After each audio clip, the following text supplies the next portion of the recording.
Hello, എല്ലാവർക്കും അംബജ് വേൾഡിലേക്ക് സ്വാഗതം. ആദ്യമായാണ് നിങ്ങൾ ചാനൽ കാണുന്നതെങ്കിൽ ചാനൽ സബ്സ്ക്രൈബ് ചെയ്യണേ. എന്നാൽ നമുക്ക് കഥയിലേക്ക് പോകാം. 2 പാർട്ടുകളിലായി പറഞ്ഞ കഥയുടെ ബാക്കിയാണ് നമ്മളിവിടെ പറയാൻ പോകുന്നത്. കാണാത്തവർ ചാനലിൽ പോയി കാണണേ. എന്നാൽ കഥ തുടങ്ങിയാലോ? കഥയുടെ പേര് 100 വർഷം ഉറങ്ങിക്കിടന്ന് പ്രവാചകൻ. Writing by Shafeena Rushda. എന്തൊരു മാറ്റങ്ങളാണ് ഗ്രാമത്തിൽ സംഭവിച്ചത്! ഉസൈർ നബി മനസ്സിൽ വിചാരിച്ചു. വീടുകളും വഴികളും മരങ്ങളും മനുഷ്യരും എല്ലാം മാറിയിരിക്കുന്നു. നാട്ടിലുള്ള ഒരുത്തനെയും നബി തിരിച്ചറിഞ്ഞില്ല. ഒരാളും നബിയെയും തിരിച്ചറിഞ്ഞില്ല. നാട്ടിൽ നിന്ന് പോയപ്പോൾ നബിക്ക് 40 വയസ്സായിരുന്നു. ഇപ്പോൾ തിരിച്ചെത്തിയിരിക്കുന്നതും 40 വയസ്സിൽ തന്നെ. പഴയതുപോലെ തിരിച്ചു വന്നിരിക്കുന്നു. എല്ലാം അല്ലാഹുവിന്റെ കുദ്റത്ത്. 1 നൂറ്റാണ്ട് നീണ്ടുനിന്ന സമാധിയിൽ നിന്ന് ഉണർത്തിയപ്പോഴും അല്ലാഹു അദ്ദേഹത്തിന് 40 വയസ്സിന്റെ യുവത്വം തന്നെ നൽകി. എന്നാൽ ഗ്രാമം 100 വർഷം കൂടി ജീവിച്ചു കഴിഞ്ഞിരുന്നുവല്ലോ. വഴികളും വീടുകളും മാറി, മുഖങ്ങളും മുഖഛായകളും മാറി. തന്റെ ഭാര്യയും മക്കളും ഒന്നും തന്നെ തിരിച്ചറിയാനില്ല എന്ന സത്യം അദ്ദേഹത്തിന് മനസ്സിലായി. തന്നെ തിരിച്ചറിയാൻ കഴിയുന്ന ഒരു വൃദ്ധനെയോ വ്യധയെയോ കണ്ടെത്താൻ കഴിയുമോ എന്ന് അദ്ദേഹം അന്വേഷിച്ചു. ഈ അന്വേഷണം ഒടുവിൽ അദ്ദേഹത്തെ 20 വയസ്സുള്ളപ്പോൾ താൻ വിട്ടുപിരിഞ്ഞ വീട്ടുവേലക്കാരിയുടെ അടുക്കലാണെത്തിച്ചത്. 120 വയസ്സായ പടുവൃദ്ധയായി അവരപ്പോഴും ജീവിക്കുന്നുണ്ടായിരുന്നു. പല്ലുകളെല്ലാം കൊഴിഞ്ഞ്, കാഴ്ച നശിച്ച്, ആരോഗ്യം ക്ഷയിച്ച് അവർ എല്ലും തോലുമായി കഴിഞ്ഞിരുന്നു. ഉസൈർ നബി അവരോട് ചോദിച്ചു, അല്ലയോ മാമ, ഉസൈറിന്റെ വീടെവിടെയാണ്? അത് കേട്ട ആ സ്ത്രീ കരഞ്ഞുകൊണ്ട് പറഞ്ഞു, ആരും അദ്ദേഹത്തെക്കുറിച്ച് പറയാറില്ല. 100 കൊല്ലം കഴിഞ്ഞുപോയിട്ട്. അല്ലാഹു അദ്ദേഹത്തെ അനുഗ്രഹിക്കട്ടെ. നിങ്ങളാരാണ്? നബി പറഞ്ഞു, ഉമ്മമ്മ, ഞാൻ തന്നെയാണ് ഉസൈർ. നിങ്ങൾക്ക് തിരിച്ചറിയാൻ കഴിയുന്നില്ലേ? 100 വർഷം അല്ലാഹു എന്നെ ഉറക്കി. ഇപ്പോഴിതാ ഉയർത്തെഴുന്നേൽപ്പിച്ചിരിക്കുന്നു. അദ്ദേഹത്തെ വിശ്വസിക്കാൻ പ്രയാസം തോന്നിയതിനാൽ വൃദ്ധ പറഞ്ഞു, ഉസൈർ പ്രാർത്ഥിച്ചാൽ അല്ലാഹു കേൾക്കുമായിരുന്നു.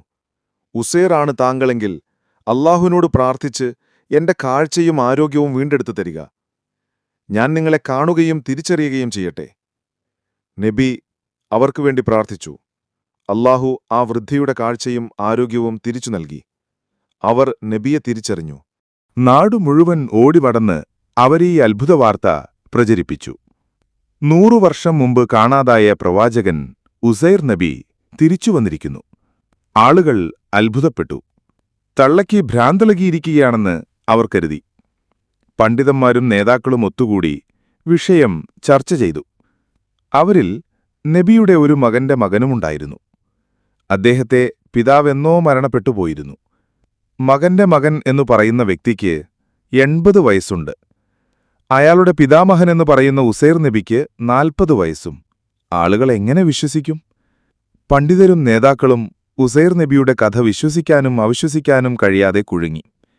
അവരിലൊരാൾ അദ്ദേഹത്തോട് പറഞ്ഞു, ഉസൈർ ഒരു പ്രവാചകനായിരുന്നു എന്ന് പിതാക്കളിൽ നിന്നും പിതാമഹന്മാരിൽ നിന്നും ഞങ്ങൾ കേട്ടിട്ടുണ്ട്. ശത്രുക്കൾ കത്തിക്കാൻ വേദഗ്രന്ഥം അദ്ദേഹം എവിടെയോ ഒളിപ്പിച്ചുവച്ചു എന്നും ഒളിപ്പിച്ചുവച്ച തൗറാത്ത് കെണ്ടെടുക്കുകയാണെങ്കിൽ താങ്കൾ ഉസൈറാണെന്ന് ഞങ്ങൾ വിശ്വസിച്ചുകൊള്ളാം.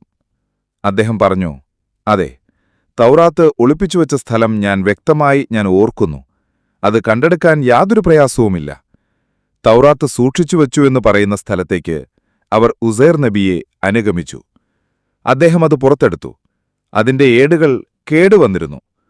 ഉസൈർ നബി ആ ഏടുകൾ മുന്നിൽ വെച്ച് തന്റെ ഓർമ്മശക്തിയെ ആശ്രയിച്ച് അവിടെ ഇരുന്നുകൊണ്ടുതന്നെ വേദഗ്രന്ഥം മുഴുവൻ പകർത്തിയെഴുതി. വിശുദ്ധ ഗ്രന്ഥമായ തൗറാത്ത് വീണ്ടെടുത്തു വന്ന ഉസൈർ നബിയെ തിരിച്ചറിയാനും പ്രവാചകനായി വിശ്വസിക്കാനും അംഗീകരിക്കാനും അവർക്ക് യാതൊരു പ്രയാസവുമുണ്ടായില്ല. അങ്ങനെ അല്ലാഹുവിന്റെ പ്രവാചകനായ ഉസൈർ നബി പിന്നെയും ഏറെക്കാലം ജീവിച്ചു. ഒടുവിൽ അദ്ദേഹം വീണ്ടും മരണപ്പെട്ട് കാലയവനികക്കുള്ളിൽ മറഞ്ഞു. ജനം പുതിയ കഥകളുണ്ടാക്കി. അദ്ദേഹം ദൈവപുത്രനാണെന്നുവരെ കഥയുണ്ടാക്കി. ജൂതന്മാർ പറഞ്ഞു, ഉസൈർ അല്ലാഹുവിന്റെ മകനാണെന്ന്.